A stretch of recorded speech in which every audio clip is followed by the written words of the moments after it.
minutes early. Sweet. It will start showing guests as they come on. I'm going to go over to the chat window. There it is. Going to see if we show up on LinkedIn.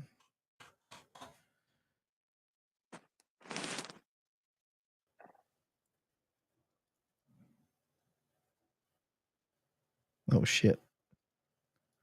Hearing it. All right, I got to get rid of this echo.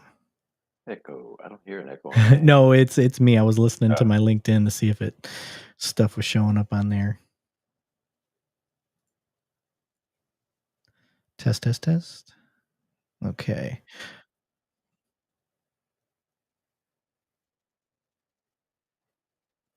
Okay. I may have to end this screen real quick. What do you need to know about my family? I don't know who that is. Okay. So we're live. I think I got the kinks out of it.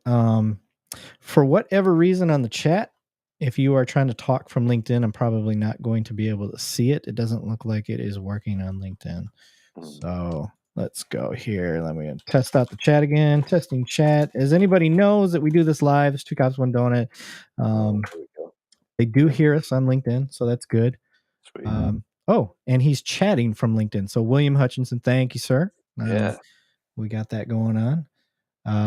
I'm going to post a link here. We'll get we'll do the introductions here in a second, guys. We just want to get all the kinks worked out. We want to make sure the show runs smoothly. I am going to share a link if you are on Facebook. I cannot see who you are unless you give Facebook permission to show your name. I don't need to see your name. It just makes it more interesting. Craig Lynch, what's up, brother? Shout out from Flock Safety in Boston. If you guys aren't familiar with Flock is an LPR company. Great LPR company. And bro, we just caught a homicide suspect because of Flock. Nice. Yeah. Nice, man. I am all about good products that help catch bad guys. So I am posting. Here it is. So on the chat, you'll see a thing that says chat.restream.io/Facebook. If you click that, if you're on Facebook, this will allow you to chat with us. So sweet. I am going to get this screen out of the way so you guys can see our beautiful faces. And how about all that, dude? There we go. Hi, everybody. There he is. Welcome to the show. All right. Texas and Arizona in the house so far. I am your host, Eric Levine. This is the podcast, 2 Cops, 1 Donut. If you're looking for our website, it can be the number 2 Cops, the number 1 Donut. You could do it that way. I bought both. Or you can spell it all out. Spelling it all out works the best.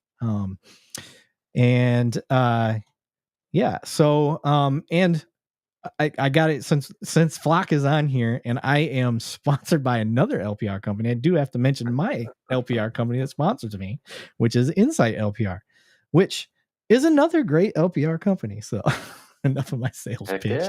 Yeah.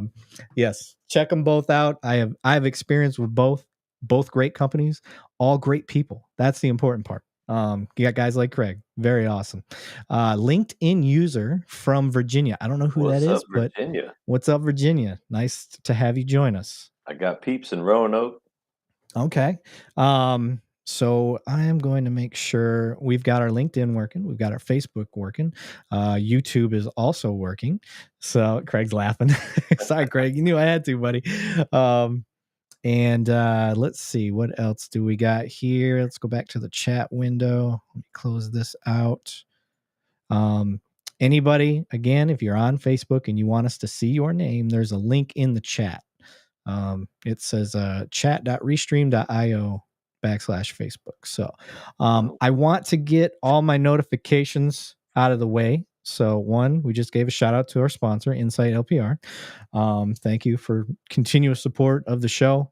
They've been backing me for well over a year. So very cool. Steve Nethry. Oh, there we go. They're jumping on Insight LPR in the house. Looking forward to the discussion. Steve and I are going to be talking tomorrow. He heard there was a Flock guy in the house. He's like, oh shit, he ain't out showing me. Let me get this out of the way. I'm going to show this on the screen. So for those that know, I am a part of the National Real-Time Crime Center Association, which is a mouthful. But if you know what a real-time crime center is, and you use things such as Insight and Flock, and these cameras connect to a central room, like if you can picture the TV show 24, where they're in the mission ops room and they got all the screens on the wall, and The they're war room. the war room. Yeah, they're typing away on the computers and stuff. Like, I just need a minute. I'm hacking into the mainframe. Like, that's kind of what a real-time crime center is. And we're having our very first association conference in New Orleans.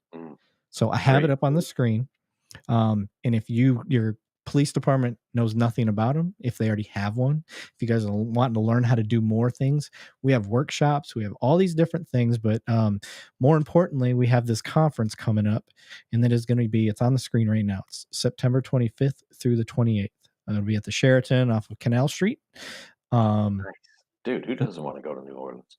Dude, I know, right? So one, you'll at least have a good time because it's New Orleans. Two, we have all these workshops. So if you're just listening, I suggest you find us on YouTube or whatever social media has got this going live right now, and you will be able to see the workshops that we have. So Dude, let me this go is to the conference. that is going to be the conference or the association of the future of policing, right there. Yes, I agree. So here we go. I mean, I'm just going to give you some first day, learn how to build a pole cam. You can do that. We have the OSINT, OSINT open source tools in human trafficking, which is going to kind of go along with what we're going to be talking about later on. Somebody said, crazy that it was just a thought from a bunch of screenwriters when 24 came out. Freaking tech is awesome. That's why I love Star Trek and Star Wars, because it inspires the stuff we see today. Who would have thought? Right? Certification training. This is another thing. The National Real-Time Crime Center Association, this is kind of what our main mission is we saw all these police departments doing great things with these real-time crime centers. Some people's stuff works better than others. Some people's stuff works better for their region. Some people, so we got all these different ways to use this stuff. And we wanted a best practices. We wanted to get all this great information and just get it in one centralized area, because unless you know a unit or another agency that's doing it, like, how are you going to learn this stuff? So that's what we started doing over a year ago. And now we're having a conference, and we're going to teach you guys how to do what we're doing and the best practices out there, and get you certified in what you have. So just like you said, it's going to be the future of policing in a sense. It's going to turn even the shittiest detectives into Sherlock Holmes. And we got all these different things. So we would love for you guys to get registered. I think we have like maybe 150 spots left. So it's closing up fast. But if you head to our website at nrtcca.org. Yeah, nrtcca.org. You know what? I got an easier way to do this. Here we go. You see the link in the chat. Yes, that's exactly what I'm about to do. So here it is. You can join our membership. It's $25 a year, but this link will at least get you to the website. It's going to take you to the membership portion, but you just head over to the events tab, which you can see on our screen right now. Just click that events tab and you'll see all this stuff. So, but yeah, I wanted to give them a shout out because one, I'm going to be there and I'm going to be speaking a lot because I'm the communications board member for them. And I don't get paid to do this, guys. I do it because I love police work. And just like my guest said, it is the future of policing. I saw the writing on the wall before we even got started. Here is a class list. I mean, just one of the cool things on there is going to be drones, gang and drug operations. What else? We got street takeovers. That's another big one. Human trafficking, which touches on what we're going to be talking about here in a second. And here is all of these. Are not sponsors of the podcast necessarily, but they are sponsors of that conference. So I'll give them a little shout out here so you guys get a chance to see them. Two of which we just talked about, Flock Safety and Insight. They are two. That's what I like about those companies is they saw the writing on the wall as well, and they decided to jump on board at the very beginning. So good for them to have that type of insight of the future. See what I did there? See what I did there? Yeah, I like it. All right. I'll get off of this. Let's get out of there and let's get to the main part of what we decided to do here. So I have my guest with me, Matthew Thomas, out of Pinal County. He is the Is it chief deputy or deputy chief? It's chief deputy. We have deputy chiefs are the rank just below mine. So the deputy chiefs, Whoa, I have a deputy chief over the jail and a my deputy bad. chief over sworn. Oh, it's all good, dude. Come on, man. You know better than that. But chief deputy is the official title, also known as undersheriff in some parts of the world. Undersheriff, I like it. Yeah. Um, hopefully, not too under, sir. Knees. No, no.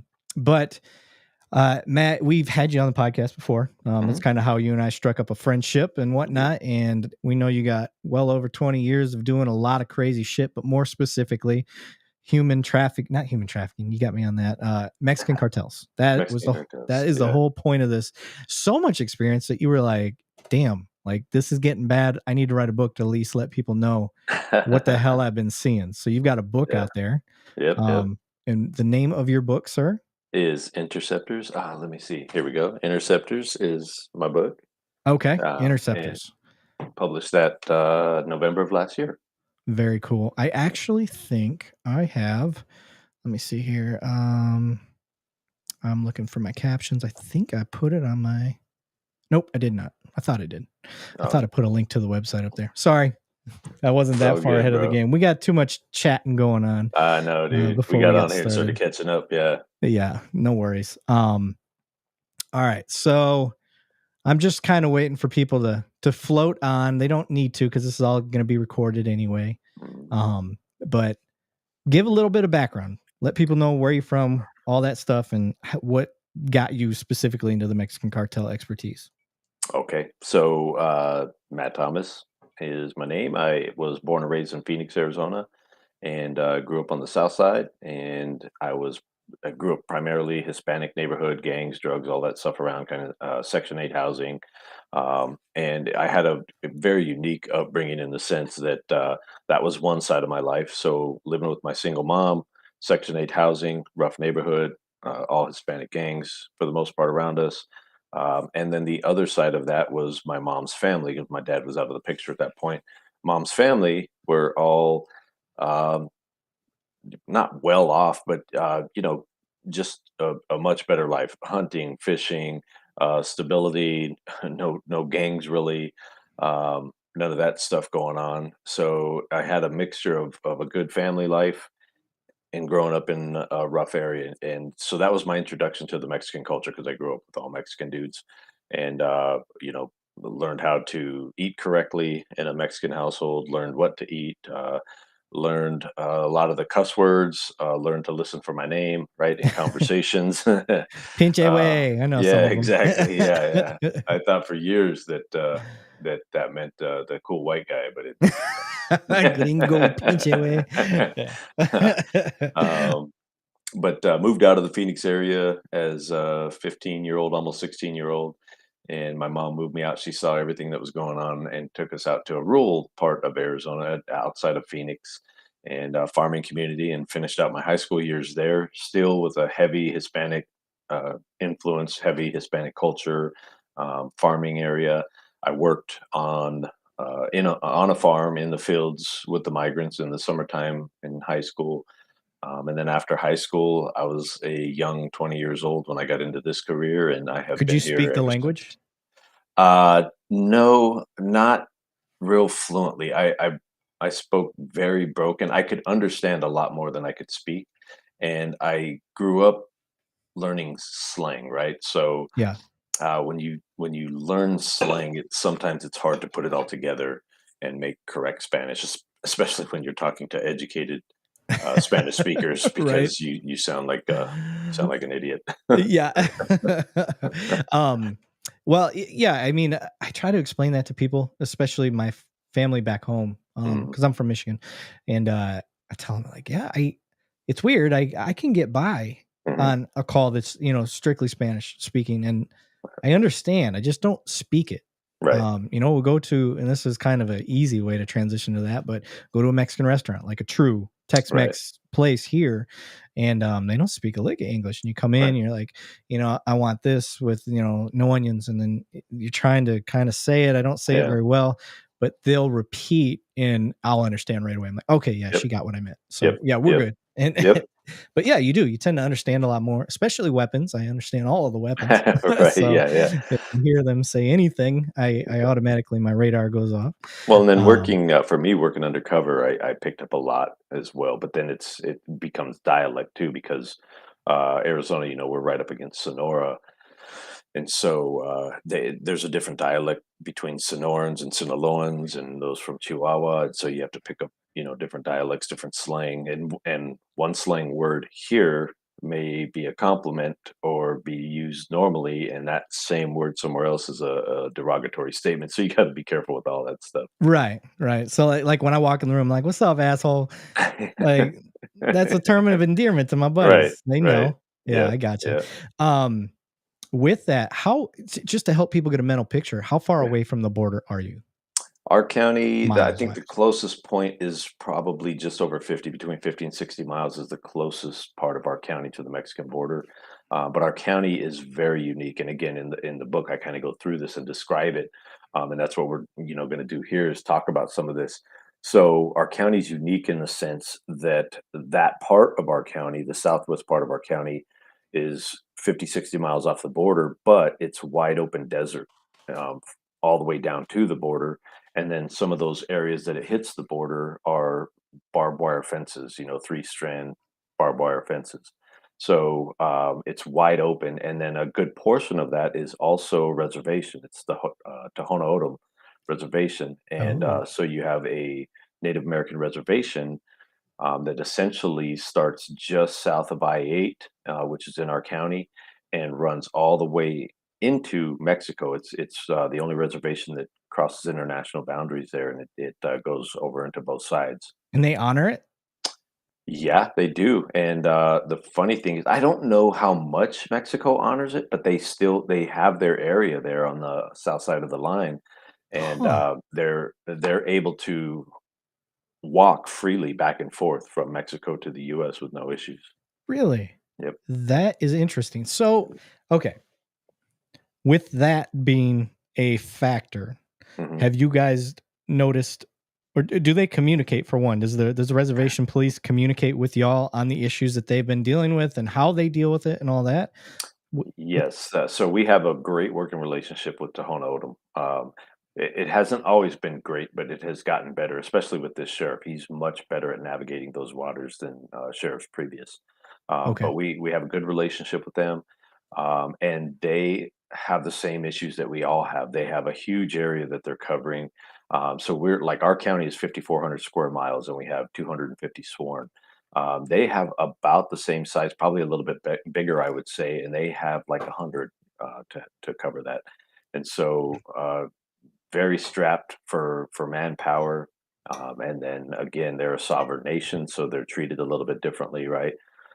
So all that factors in, and the cartels exploit that too. They marry into that tribe so that they have familial connections, and there's no doubt they use. I've been in these stash houses between here and Mexico where they're using the reservation as cover because they know that normal cops, aren't going to be going in there. okay. Now, between that, their ways of handling laws and protecting the border is different, right? Yeah, absolutely. They are so. It's It's really different in the sense that the nation, their beliefs are at the forefront of everything, right? So whatever that nation, whatever their strong beliefs are, and let's just these are not examples for Tohono O'odham. I'm just using it as a very simplified example. If their beliefs are preservation of nature, that's at the forefront of all their decision making. And so that they use that as their guiding principle on how they do everything, and which would include enforcing laws or law enforcement interacting. And so their belief system is always at the forefront, and then everything else kind of falls after that. And so, like their view on the border, like when you're talking about walls, is that's their land. It's sacred land. And while they are a sovereign nation, and the U.S. government could technically come in and say, "Yeah, we're putting a wall here," but I think that would cause quite the fight with the TO nation specifically. So they have a lot of control down there, and they have their sovereignty, which they should. That's their land. Yeah. Okay. Yeah, I was interested in the dynamics with that because essentially I would think that, and this is extreme, but if they were like set up a firing line, like nobody crosses the border, like Right. can they do that? I don't know You what the know, rules are. I imagine that the our big government, Washington D.C., would step in, if there was something like that going on. But realistically, again, they are a sovereign nation, so I think they can do things that would be outside of the norm for the rest of us, right? And they could, Yeah, at least for the um, state.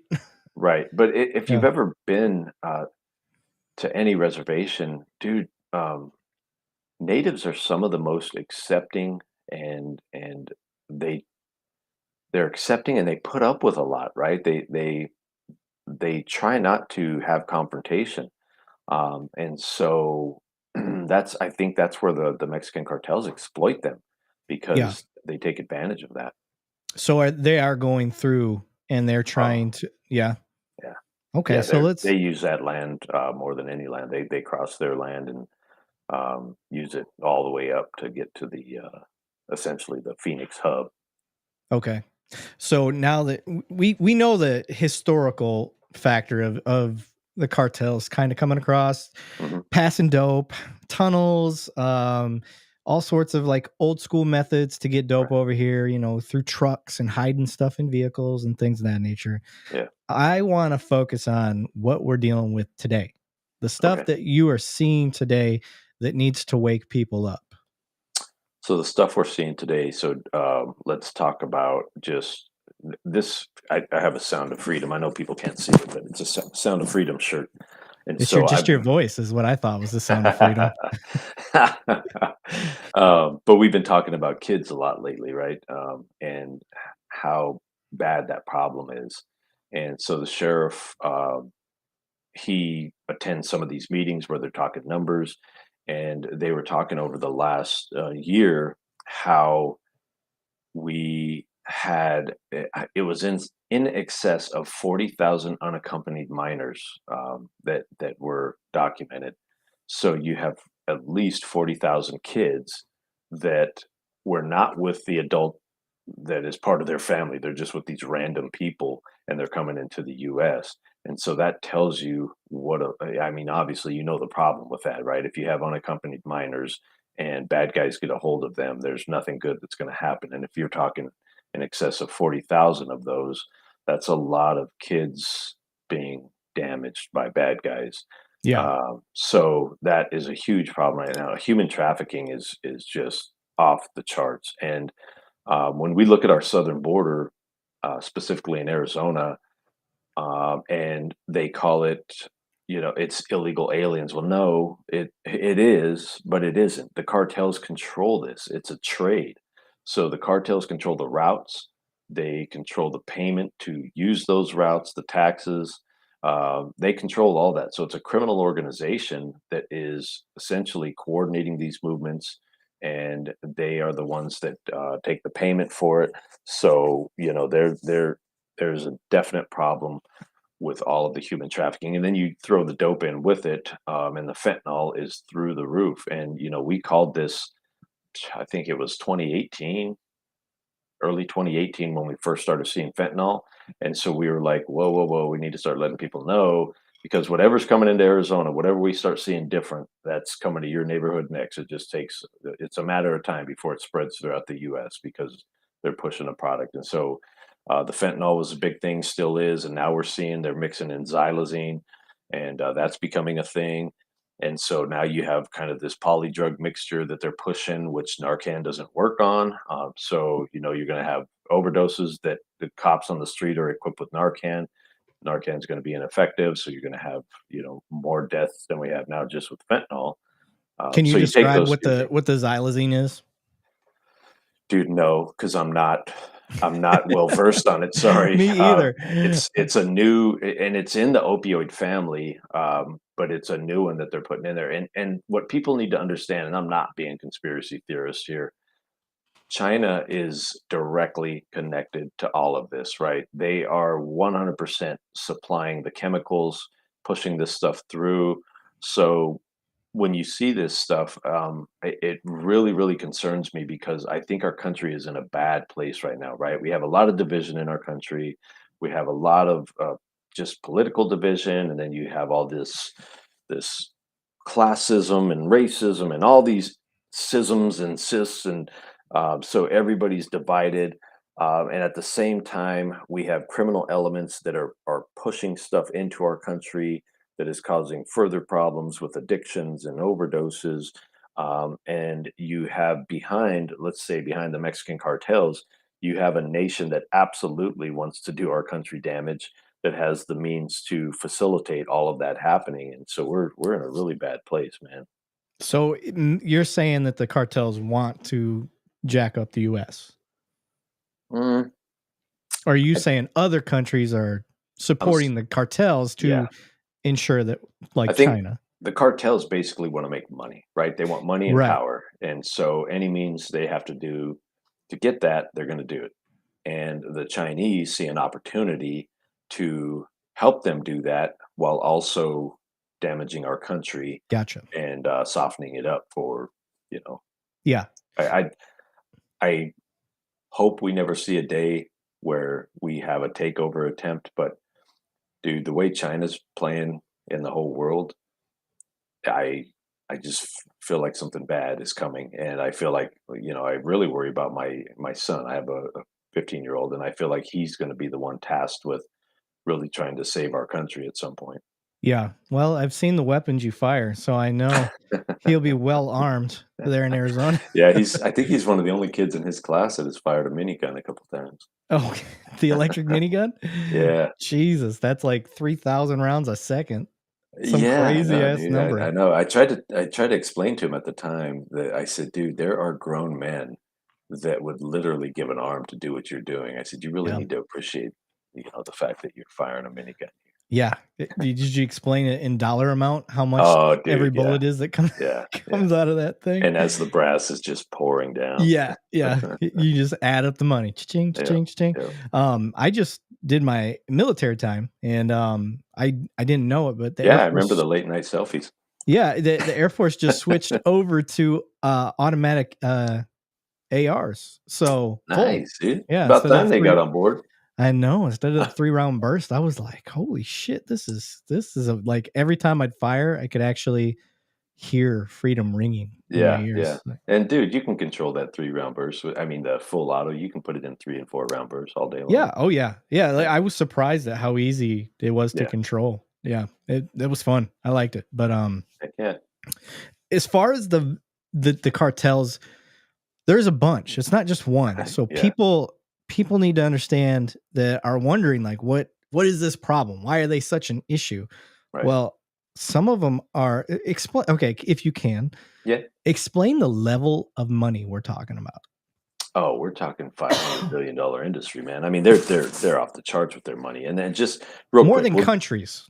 yeah, yeah, absolutely. But and Yeah. we'll do a quick breakdown, right? Okay, so here's the deal. Pablo Escobar was the kingpin, right? The Colombians were running the show. Cocaine was the big thing, right? 80s, Miami Vice, all that stuff. The Mexicans were just the As you transporters. hit your nose. Yeah, Yeah. you know. But the Mexicans were really just transporters because they had the routes from way back in the Pancho Villa days when alcohol was smuggled through, right? And so here's if we need to go back just a little bit further. Little history lesson. All right. I Yeah, yeah, like yeah. it. There's a Chinese connection because if you remember, there were railroads being built in the U.S. and in Mexico, and traditionally they were Chinese slaves that were working on those railroads in both countries. And so you had the opium trade going on down in Mexico, and then you had alcohol, and so they were using these routes. And again, you refer back to like Pancho Villa. Pancho Villa had smuggling routes that he was running, and some of the natives, right? Because again, we had reservations, and those natives were going back and forth as well. So you had these previously established smuggling routes, and the Mexicans kind of had the market on that, on getting it into the US through the southern route. So they teamed up with the Colombians. And if you watch Narcos, dude, Narcos does a fantastic job of breaking this all down.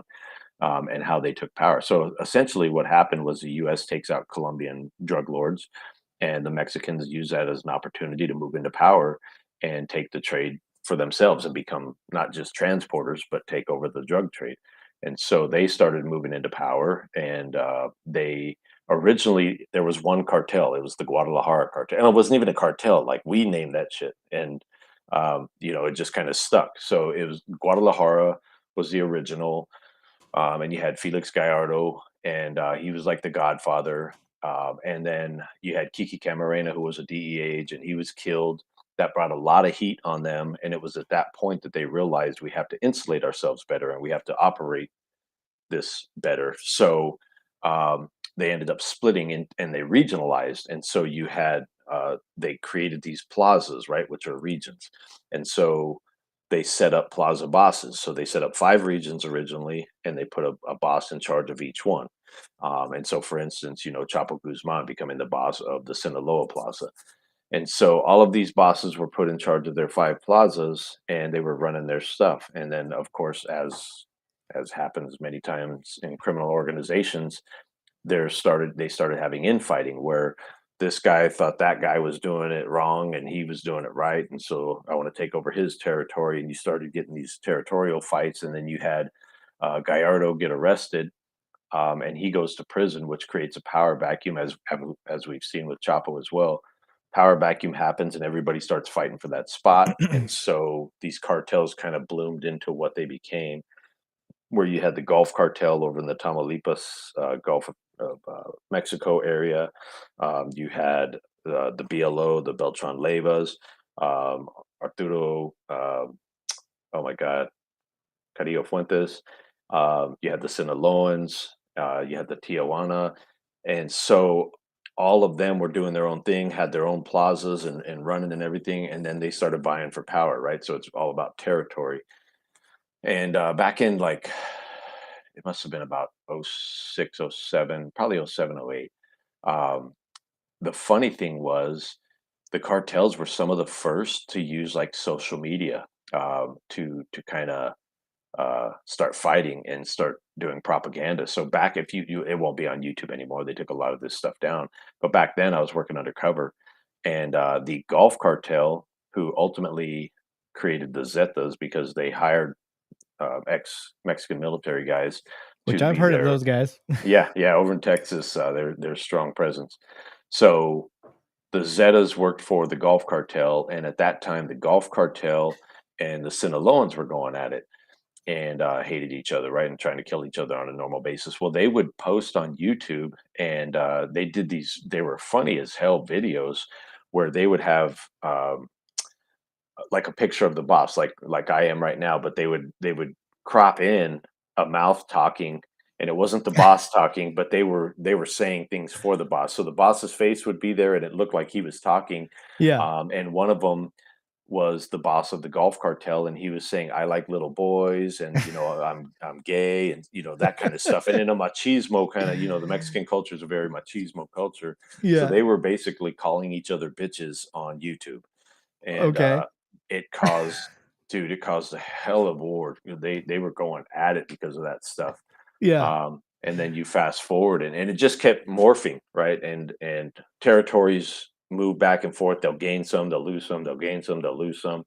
So that's been going on the whole time, all the way up until current. And you have it now, and you have with Chapo being taken out, you have the Sinaloans kind of split, and you have the Chapitos, which are Chapo's kids essentially, and they're trying to hold on to what he built, and then you have the CJNG who's trying to take over the world, and they're becoming the new Sinaloa cartel because the Sinaloans were kind of the force to be reckoned with for quite a number of years, and now you have the CJNG that's up and coming and trying to be that same all-encompassing cartel, and so it's just a constant evolution, and their technology, dude, is through the roof. They are as technologically advanced as any special ops or any of that stuff. They're using all the same systems. It's crazy. Yeah, they don't need to be as technologically advanced as the government of the United States needs to be. They only need to be as advanced as the special ops work. because that's how they operate. They don't Right. operate as a whole government. Mm-mm. They No, don't and need they to get their mission done.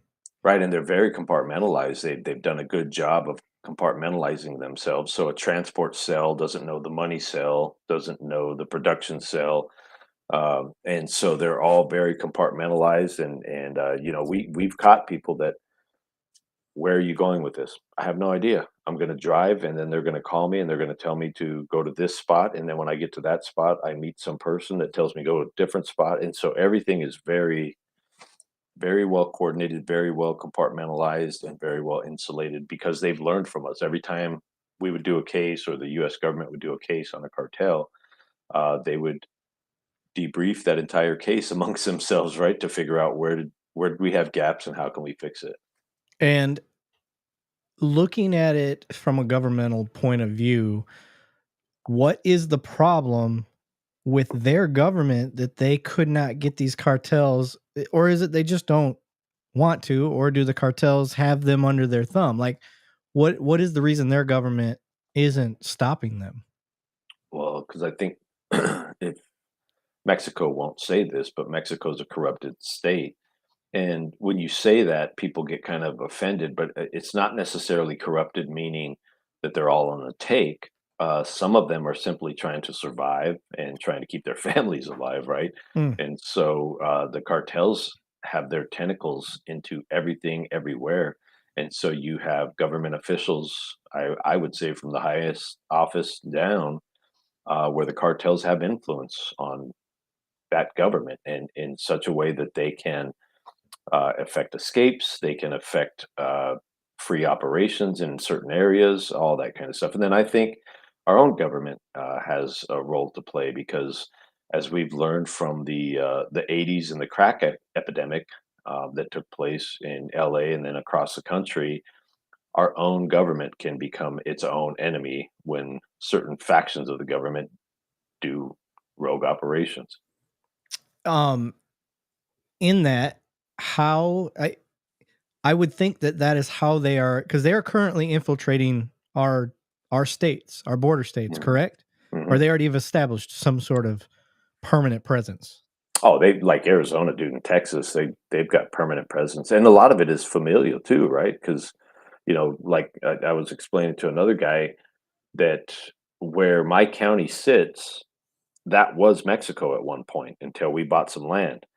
And when the U.S. bought that land, it moved the line south, and so you had family members. If they lived far enough south, they stayed in Mexico, and other ones that were far enough north became U.S. citizens overnight because of a land purchase. And so those two people, though, are still connected via family. So you have a brother that became a U.S. citizen who has his other brother that stayed a Mexican citizen because the line didn't reach him, and because of that, you have those familial bonds that, I mean, those are, especially in the Hispanic culture, dude, those are stronger than anything. Okay. How how do we, at least on the state side, start combating the permanent presence? What's your thought? What's a good game plan to start fighting that? Well, I think something we've been pushing, and this is, it doesn't directly answer your question, but it'll get there. So it's going to be a little bit, a little bit of a Okay. long road. No worries. Um, One of the things we've been pushing is designating them as narco terrorists because it opens so many doors for us. So if the U.S. government would say Mexican cartels are indeed terrorists by how they operate, what they do, blah, blah, blah, and we designate them as such as a country, that starts opening up doors. And some of the bigger doors that it opens is the ability to start seizing and locking up assets of anyone who does business with them. So Western unions, so the companies that are laundering money essentially for the cartels, the businesses that are bringing in chemicals and saying, "Oh, you know, we didn't sell to the cartels, but it ends up in the cartel hands." So all those businesses, you can start locking those up. You can start seizing their assets. Um, Opens those doors. And then it also lets us get those, the dudes that we have in America that it's like in case of emergency, break this glass, and then those dudes fly out of the sky. Yeah, It allows those dudes to go do some of the work they've done overseas the in Team our America backyard. guys. Yeah. Team America guys, yeah. So they get to jump out of planes and they get to go start. Because here's the thing, man. People don't like to admit this, and I guess the U.S. really doesn't like to think about. They don't like to think about how dirty of work it is to do cop work and the military work. And I think other countries have a clear understanding. And I have a buddy that worked in the IDF, and he told me, why you guys can't win is because you're not willing to do what it takes to win. And I was like, okay, break that down for me, bro. And he said, for instance, he says, in the IDF, we chase our enemies nonstop, relentlessly, because we want them to always be on the run and want them to always understand that we're coming for them.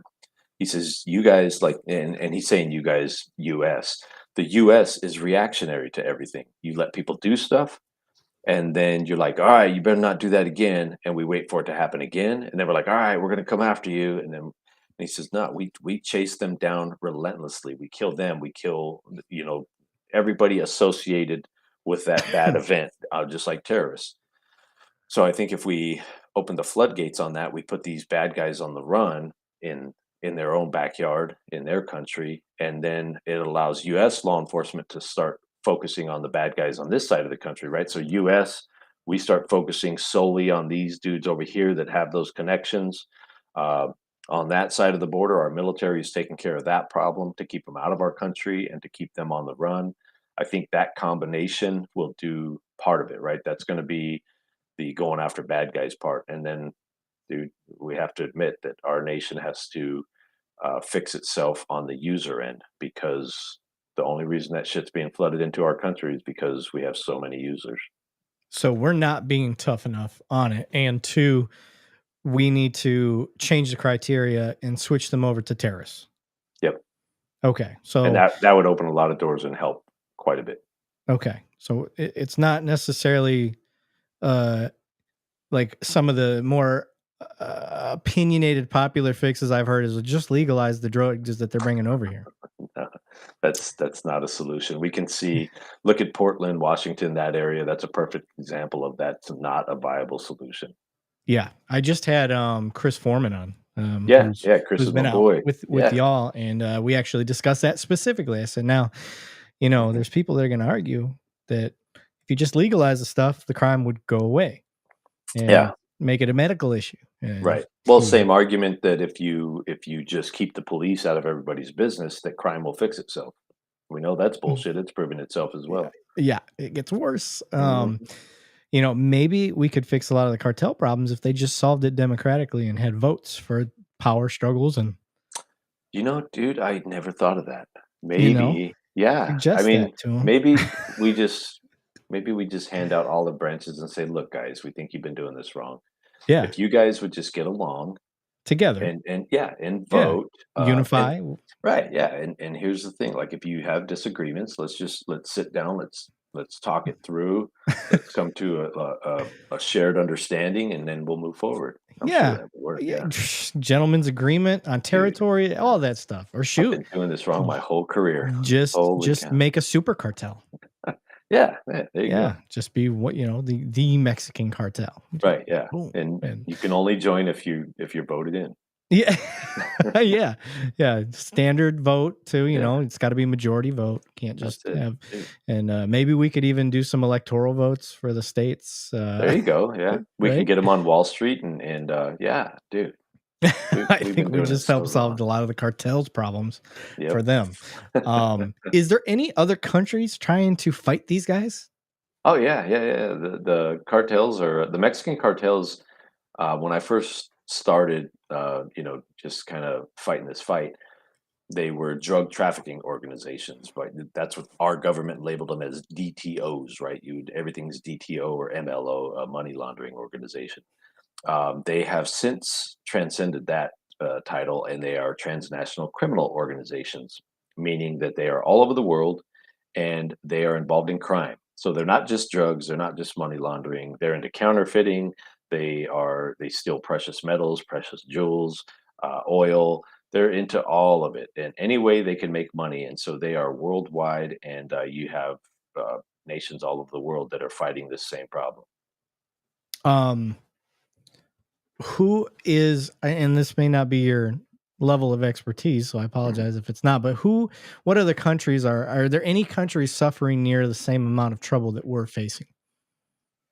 Ooh, I don't know that from the Mexican cartels, but I do know just talking to some of the internationals that I know from like the FBI Academy and stuff, that they have similar problems from different demographics, but ultimately a lot of it leads back to a Mexican connection, right? So you'll have whatever country is coming into their country bringing drugs in, but they're somehow linked in with the Mexican cartels as a supplier, or there's some connection. So they don't have it directly, as my understanding, and it is not my area of expertise. That would be your HSIs and your DEAs and those dudes up at the high level. Because I mean, I'm a local cop, so we're not doing high level cases.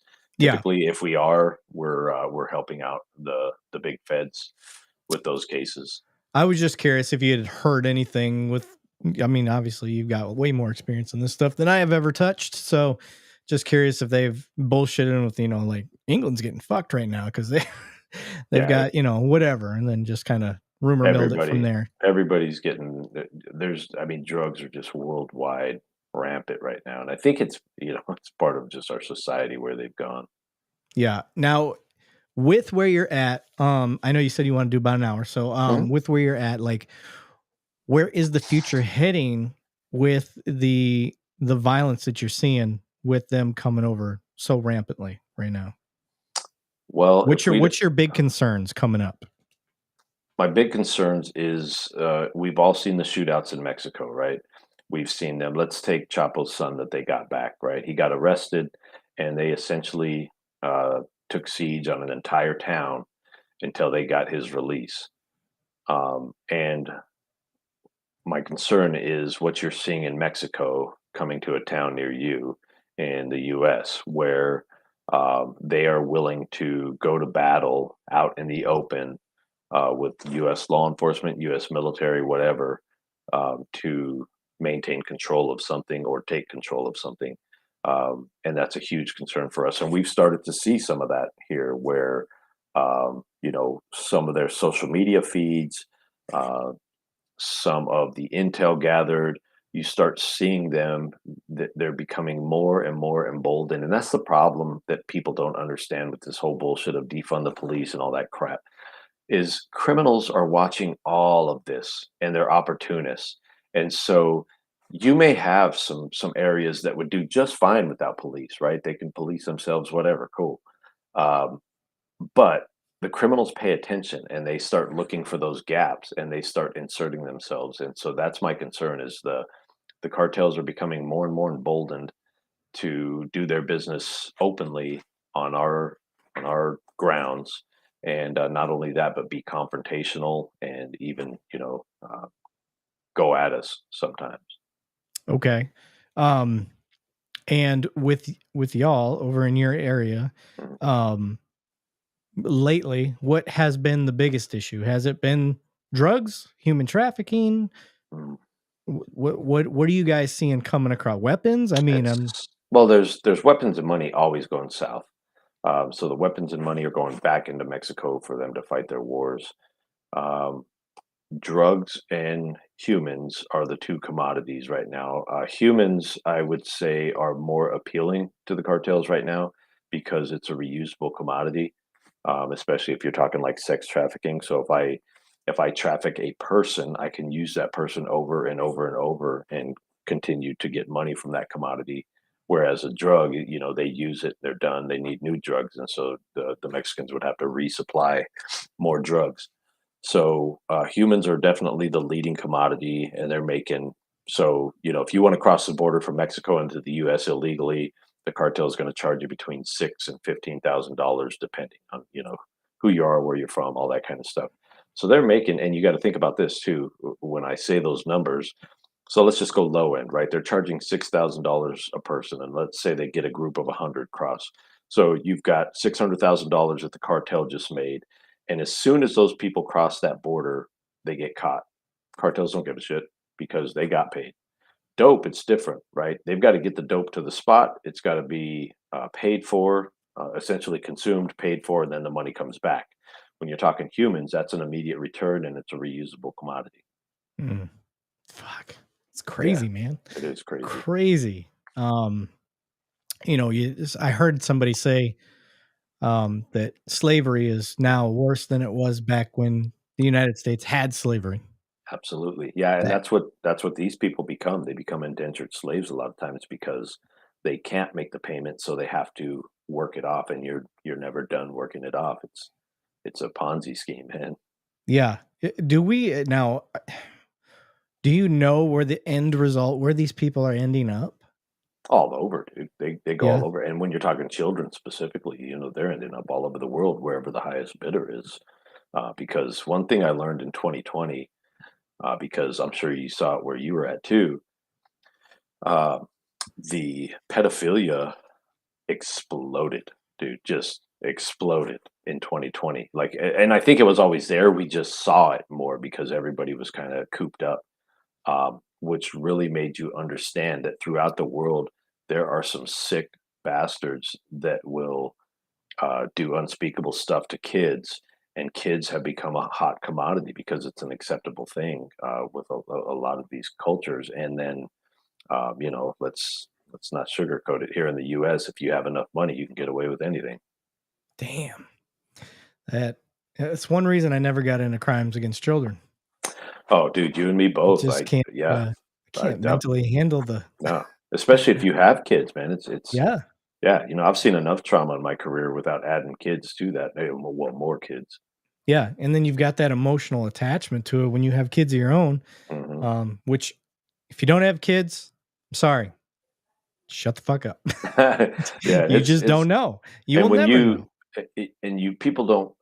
It doesn't matter to people unless it affects them directly. But I can tell you when you see a child that's been raped by an adult, dude, like it takes a piece of your soul Yeah, because the kids are just so innocent, and these these beasts just, I mean, you just dude, it brings a hate out yeah, that you never even knew you had. I mean, there was one I can remember just talking where you know they did this little girl, or the guy did so bad, and how he did not get killed before he went to jail, because it takes every ounce of your being to not just choke that fucking guy out and kill him right there, because he's never going to get better. He's always going to have that desire, and he's going to do it to another kid. yeah, yeah. We most recently, for me, I'm not obviously I'm not a crimes against children person. I was actually working for my property crimes team at the time. My guy stopped a suspect vehicle outside of a place that keeps getting burglarized. So we're just kind of doing a stop and ID, see what the hell they were doing. And turns out the guy that we dealt with in the passenger seat was playing the name game, but we didn't have a right to hold him for very long. We just did enough to do our investigation, got enough info that we could follow up. So we immediately went back to our sector and we knew something was up. We just weren't sure what it was. I was sure it was dope. I thought for sure it was dope. Just kind of the way he was acting. Turns out he was diabetic, so that kind of explained the twitchiness.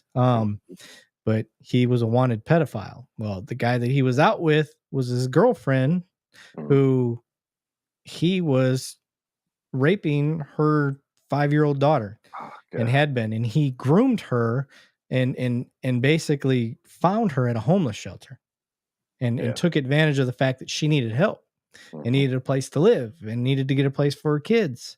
And to her defense, I truly believe she was unaware. I think she knew something was kind of up, wasn't quite sure what it was yet.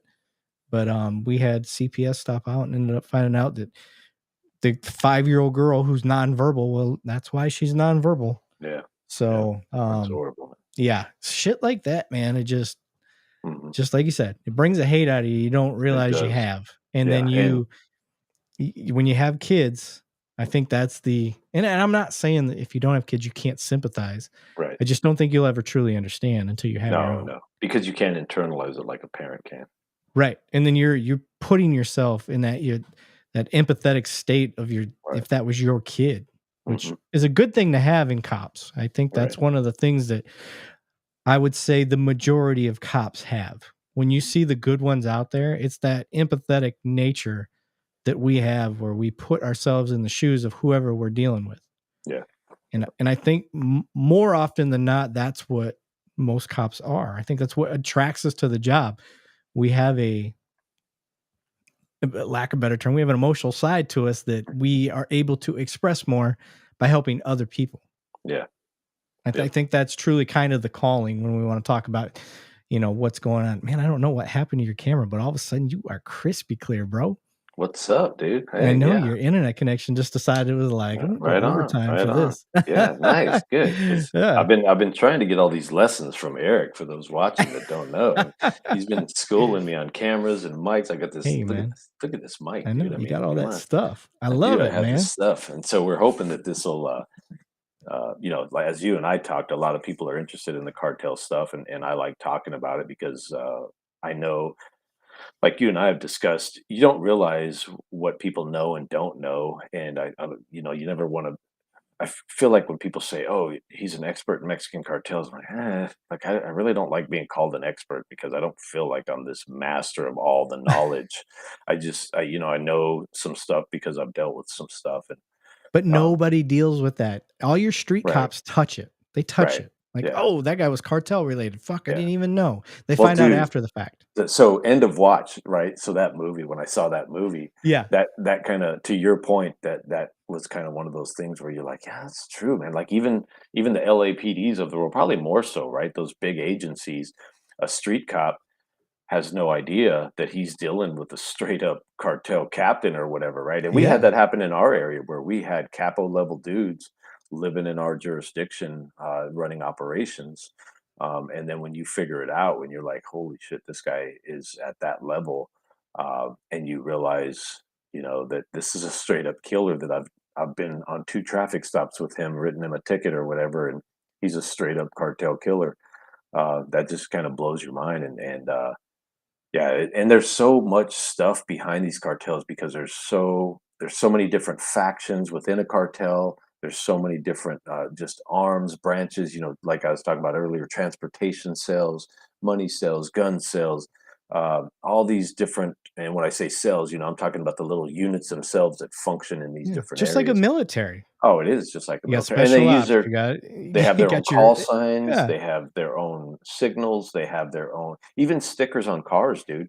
When I drive, especially if we go into the west side of Phoenix, you start picking up real quick, you're like, "Oh, okay, there's a lot of these guys around," because you see certain stickers on cars, and you know that translates into this group or that group, and it's crazy, man, when you start paying attention. It's like, taking the red pill, Yeah. Matrix. Yeah, you wake up out of the matrix like, "What the Yeah, heck?" yeah. Yeah, I've had several occasions where I've gotten contacted and they're like, "Hey, we just wanna know how this stop went, or we wanna know how Mhm. this encounter went." And I'm like, Right. "Why?" And they're like, "Well, we Who did can't they really have talk with them? about it." And as soon as they said, "Well, we can't really talk about it," I'm like, "This is cartel related, isn't it?" And they're like, can't really say." I'm like, "Yeah, it's fucking yeah, yeah." Yeah, They yeah. don't wanna fuck up their investigations, but Now the that funny gives thing I was gonna funny say that gives people an insight at, like, just how blind Oh, yeah. regular street cops are on Right, this stuff. right. Yeah, because if you don't know, you don't know, right? And Yeah, and that's why and you're an expert.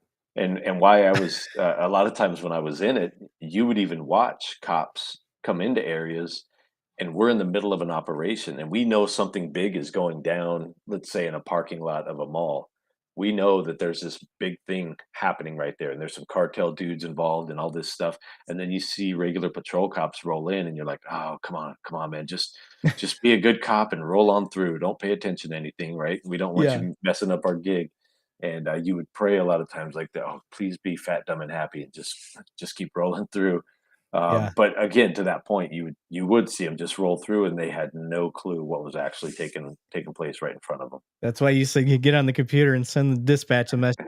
Dispatch these assholes to a call right now. Yeah, Don't say no, anything don't else. do that because then No? they all show up. No, it's Uh, so, dude, border no, no, patrol no, is the dispatch them worst. to another place. That's what I'm Oh, saying. gotcha, Get them gotcha. out of the Yeah. air. Like, "Hey, Well, yeah, but dispatch them to a call at McDonald's." then you have dispatchers that know, and they're gonna be like, "Hey, call in, like, what are they doing over there?"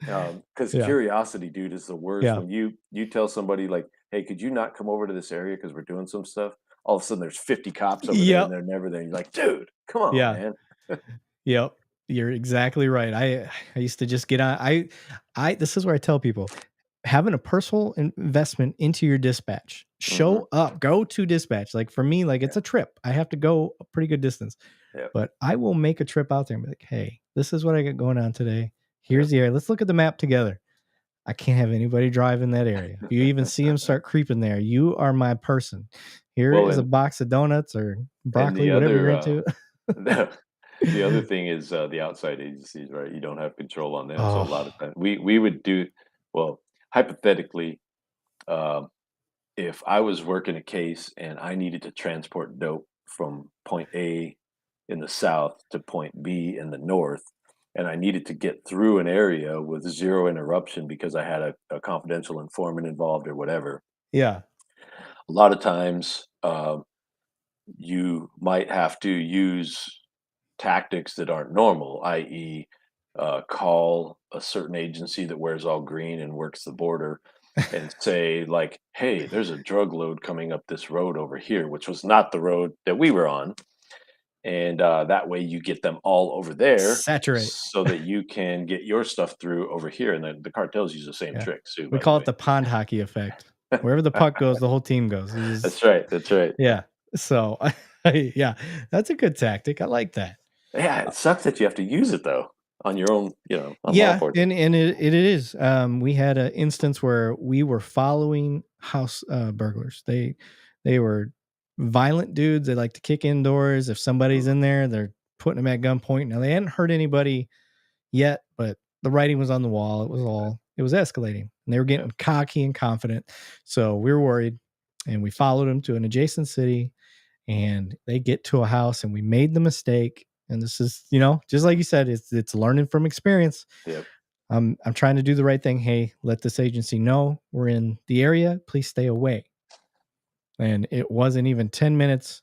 All of a sudden, here comes a patrol car creeping through. Now they were transporting somebody to a certain area. And when I looked at the map, they took this route. Well, what they did was they spooked our guys. They had already kicked the Oh door. no.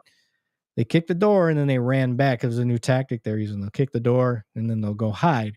And they just want to see if there's an alarm, if there's any reaction, and they wait.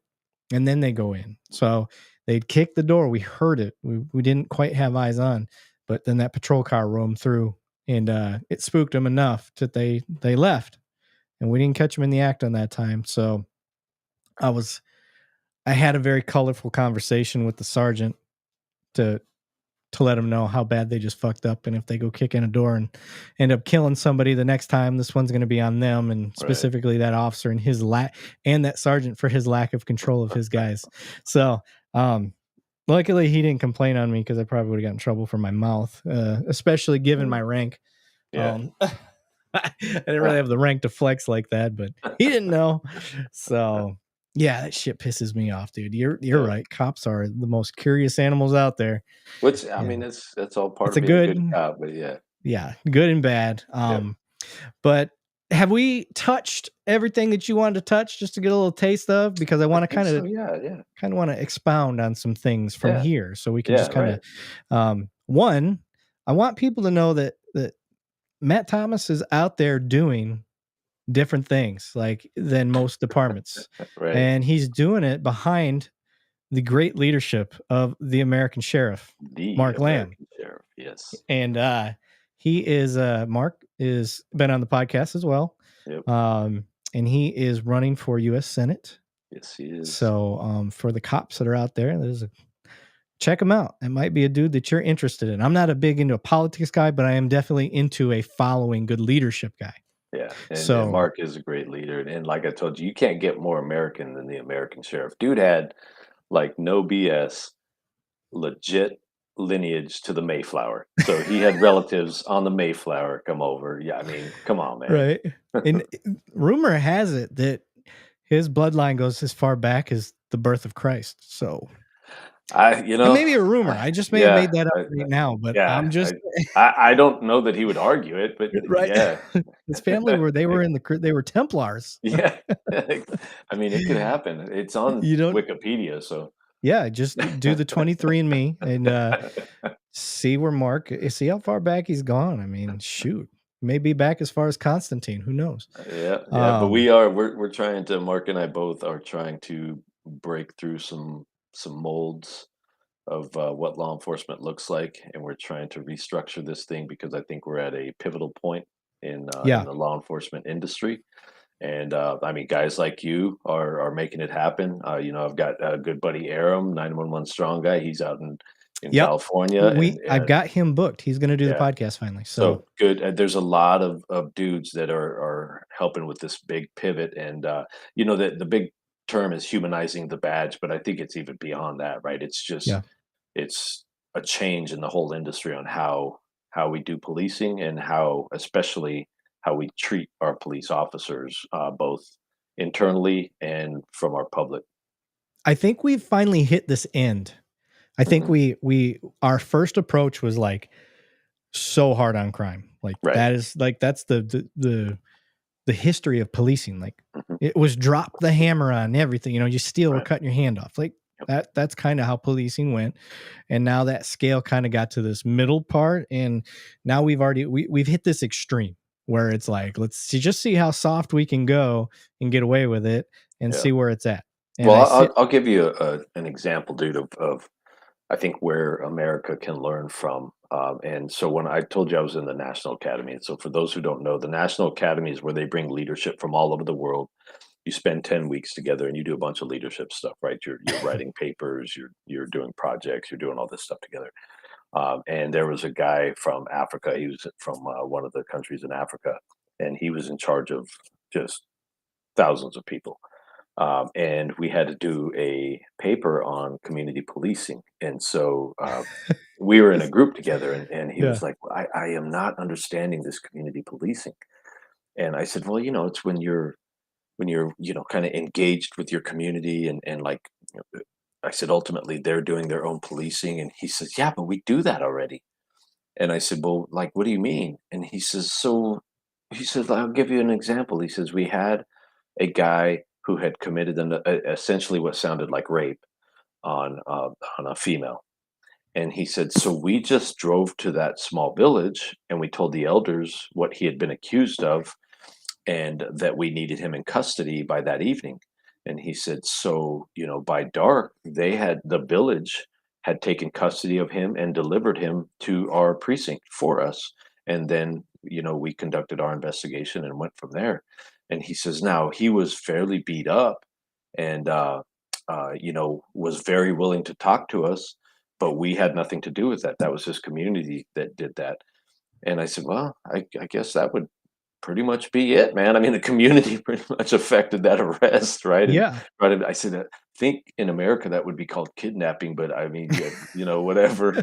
Yeah. Now But you got but the Constitution over there. They're okay. yeah, yeah. But I mean, the point being um, that I think we're learning in America that the old ways that we have policed can be adjusted. And I'll give you our county for an example.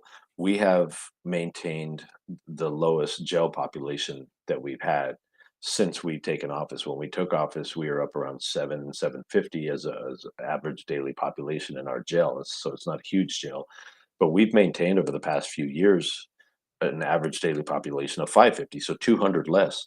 And that same time frame, our crime index, meaning how many crimes are taking place, especially violent crimes, has continued to drop. So we're having less crime, we're incarcerating less people, and we've also put more programs in place. And so, programs being things to people with addiction, people with mental health issues, getting them the actual help and services they needed because we cannot arrest our way out of those problems. And Just like so, education. You guys have right, been educating through Frank. Yeah, that's right. That's right. It's funny because Frank's a funny dude, but Yeah, that's one of the things I enjoy most about him is his ability to, off the top of his head, explain to you exactly why something is against the law. right, And if you right. hadn't heard of it and it's not something familiar with you, like one of the big ones is getting the hell out of the left lane. Like, Yeah, or mud flaps. Oh, you mean I had to have mud flaps on this lifted truck? yeah. So but this is the thing this is the community part. You guys are doing it with humor Mhm. and enforcement. Yeah. Eh, Well, eh, because, dude, everybody loves, you know, cracking it up and yeah. everybody loves having fun, and so that's what we're doing. We're just having fun with it. We have fun with our people, and, like, just the other day, the sheriff and I were at an event, and, we had we had cops come up, and they're like, "Oh, excuse me, sir," because everything's so structured, and Yeah. your rank gets in the way sometimes. "Excuse me, chief, can we get a picture?" And I'm like, "Okay, you can get a picture. Let's do it. Let's do a selfie." Yeah. And they're like, "Oh, this," Hold and on, they let me do it get to my the cigar sheriff, and my gun. right? But just stuff like that, where you're just like, Yeah. because I've seen other people just be like, "Oh, do you know who I am? Don't you see the stars on my collar? I'm very important. I can't be bothered with simple stuff like that." And it's like, Yeah. dude, get over yourself and just be a human being to these other people. Yeah. Yeah. And that to me, that's the key. I shared a video with y'all from that Brevard County Hmm. sheriff. Yeah, Like Wayne Ivy, that was a fucking brilliant way to put things. dude, Like he's awesome. hey, here's the example of police work that's not working. Hmm. And I'm sorry for that officer that kind of got put on blast. That Right. kind of sucks because I guarantee that's what he's been trained to do. That Yep. is not on him. So Yep. I don't want anybody to think, because I shared that video, I want anybody to think I'm throwing shade on that specific officer. That ain't his fault. Right. That's Right. his leadership's fault in the direction that they've put him. So for Yep. that sheriff to get on there and say, he's a wanted felon, a judge signed something and said, bring his ass before me. Your Hmm. job as an officer is to go get him. Right. That's it. And It's a that's the thing, man. felony. That's where people have to have the clear distinction too for us, right? They say, how do we support you? We'll support how we take care of business. Like Yeah. when we go after bad guys, it's not pretty because we're not giving them options. The option is you surrender peacefully or we're going to take you. Yeah. And taking you sometimes means violence. And unfortunately, when a suspect chooses that they don't want to follow and be compliant, our force has to be above their force. So if they're kind of pushing and tugging, that doesn't mean I push and tug back. That means I go hard and fast and get that fight over with and get them in custody so nobody else gets hurt and they don't get hurt. Right. And it doesn't look pretty and it never will. But people have to understand that that is the way Yeah. you get business done. I'm sorry. So now you're in the realm of my expertise. So I appreciate the setup because I want to explain exactly what the chief is talking about here. So if I got somebody pushing and shoving me and I start pushing and shoving back, one, it builds confidence in the bad guy. Mhm. He's going to continue to do what he's doing because obviously words weren't working. If they were, he would have complied. He's not complying. He's fighting me.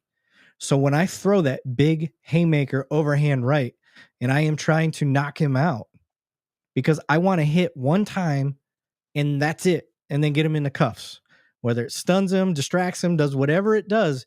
Because ultimately, what will happen is if we keep pushing back and forth and then his confidence builds, he's going to switch to something else. He's going to Mhm. either switch to a weapon, he's going to try to grab my weapons. And this isn't me just making shit up. This is historically proven over history with uses of force that now I'm going to switch to a taser. Now I'm going to switch to a baton. Now I'm going to switch to something else versus just my hands. Yep. And this is the lowest level other than my voice. So I would rather get it one and done versus switching off and then ended up dragging it out to the point where I end up having to use my gun because I get tired, I get Yep. fatigued, he hits me, I get dazed, and then I kill the guy when I could have just swung on him just one time or foot sweeped him and threw him to the ground, whatever it is. It's not going to look pretty, it's not going to be good, but in the long run, it keeps him safer, keeps Well, everybody safer. and let's take it one step further. The next time that that individual deals with a police officer, you're helping that next cop out as well Yeah.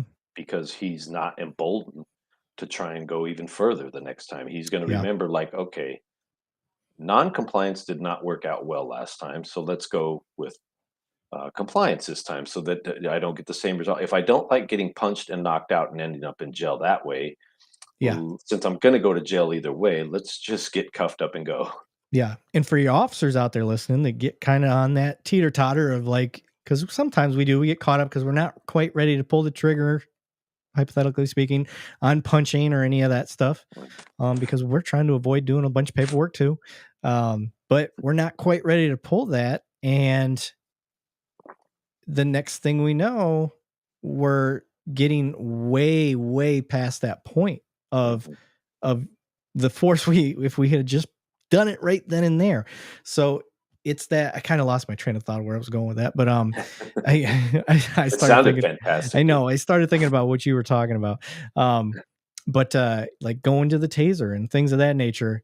I had a guy run from me, and I tased him, and he was on grass, but he ended up running off the grass just as I pulled the trigger on the taser, and hit the It ground, happens. hit the cement, knocked himself out. But on that, like I've talked to him since then. He's a frequent flyer. Talked to him since then. He's like, I ain't ever running from the police again, ever. Yep. But Perfect point. that's exactly what you're talking about. And officers out there, young officers especially that haven't gotten into a use of force, these are things to consider because you are the ones that are are most vulnerable. You're Mhm. 0 to 5 year cops. I don't care how old you are. You are the most vulnerable for getting yourself in trouble. And a lot of times it's because you hesitate. Hesitation is going to get you in trouble. So, um, what else you got going on, Matt? I know you're starting to make quite a big LinkedIn presence. I see that quite a bit. Well, Um, I'm trying to push because I'm coming up on the end of my career, dude. So I've got the next chapter, sir, next not the chapter, end. yeah. So I've got a couple more years, I think, and I'll be punching out. And so I'm starting to bolster up my LinkedIn. I've been trying to be more present on YouTube because I know that's a thing, and my social medias. I enjoy the social media stuff because you just get to interact with a lot of different people, Yeah, which is cool. And I've done some more speaking and teaching, and so I'm getting into that a little bit more. And it's funny because the more that you talk about speaking, the more you find out that people are like, oh, well, would you come here and talk about yeah, this? And so that's kind of happening, which is good, because I'm just kind of working towards the end. yeah. You got to put yourself out there. That's it, man. I've been trying to do that lately myself. If anybody's out there listening, I am Dude, you've been always looking killing for it. sponsor, baby. I'm looking for You've been sponsors, and killing right it. now nobody's taking advantage of these numbers. So, I know, the dude. The numbers only are good. the only smart enough person to do that, and they saw the writing on the wall before I got real Yep. big with the numbers, is Insight. So I appreciate them for always having the confidence in me and taking a chance on this podcast idea. But I would like down the road, if you're interested, sir, we can just do a little like monthly, quarterly updates on hot cartel stories that have spilled into the U.S. Let's do it. I'm I down, think man. I think that would be kind of a cool little feature. Maybe we could get Frank involved. Yeah, yeah, Uh, and I have a few dudes like we've talked about. I have a few yep. dudes if I can get them to get the right equipment, have them on and give you some different perspective because there's plenty of experts in the field in this area, man. Yeah, I think I can get at least one, two, three, four, five people. I think I can get five more on here. Oh, I'm not dude. 100% on that, but So we could do a cartel roundtable, baby. yeah. I mean, very little, very minimum. Let's try for one or two more people and just test the waters and see how that goes. Yeah. Because you know how it gets when you're trying to talk online like Oh, yeah. this and It's like a talking Geico over. commercial. Yeah, you're like, raise your hand. Okay, I want to talk. So, well, I appreciate you, brother. I think Yeah. we busted our time a little bit, but I think it was worth All it. good. Absolutely. Um, and I think people will get a kick out of this episode. So if you're listening, I plan to pop this actually onto my official podcast. I recorded this one. I know it'll be live. You'll automatically be able to see it on all the social media stuff. I believe Matt shared it on his social media as well. So I appreciate his crowd of people following him. If you could find us on YouTube, that would be like the best compliment you could pay to this podcast. If you could go to our YouTube channel to, Smash that like button. yes, and more importantly, smash that subscribe button. There you go. Brother's trying to get subscriptions, or just go to our podcast page. If you're looking for our platforms, we're on everything. We're on YouTube, Apple, Spotify, Google Podcasts, Amazon Music, Rumble. Nobody really uses Rumble, but we're there just in case. So I think I've been on there the whole time since Rumble's been available, and I've got like 2 subscribers on Rumble. So Sweet. That's 2 more than I have, bro. yeah, right. So go to all of those places. Again, check out the nrtcca.org if you're interested in coming to that conference or just learning about real-time crime centers. That is something that Pinal County needs to get on board with. We're working on it, bro. We're working on it. Yeah, we need to get you guys involved with the organizations. $25 a year. I'm sure the sheriff can handle that out of his own pocket, even if we have. We got a budget for that. All right. Well, I appreciate you, brother. Yeah, appreciate you, Eric. Good having man. a chat with you, man. And I'll talk to you when I talk to you. All right, brother. Take it easy. Yep. Be safe. Thanks.